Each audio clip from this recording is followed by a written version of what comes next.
urgency for action by the delegates here in Baku has never been clearer, with 2024 on track to be the hottest year on record. 2nd of November. The presidency's stocktake heard from the ministerial pairs who are consulting with parties and major groups on the technical aspect of the talks that are causing a major rift.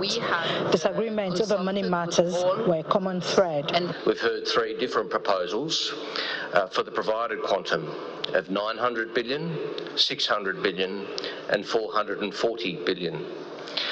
Others have mentioned a floor of US 100 billion with linkages to the contributor-based resolution, as well as sources and structure.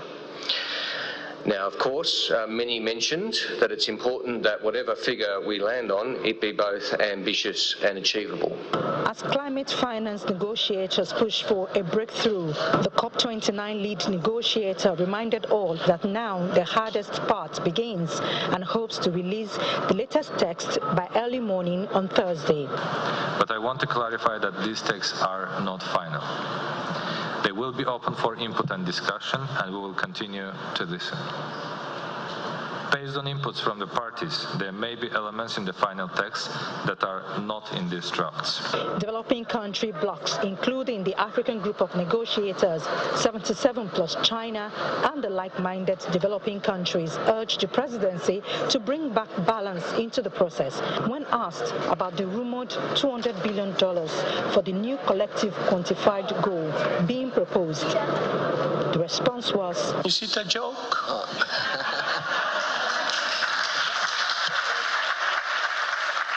So the adaptation gap report that said that the gap for meeting adaptation needs of developing countries is up to 400 billion. So when the figure that you mentioned, 200, that's why colleagues are asking, is it a joke?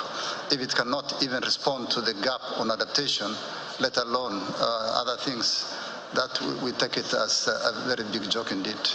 Meanwhile, in the delegation pavilions, the Federal Ministry of Regional Development discussed the need to foster regional synergies for the climate resilience and inclusive development in Nigeria. Because we have also outlined the problems, we have seen the challenges, and also action plan to mitigate the effects.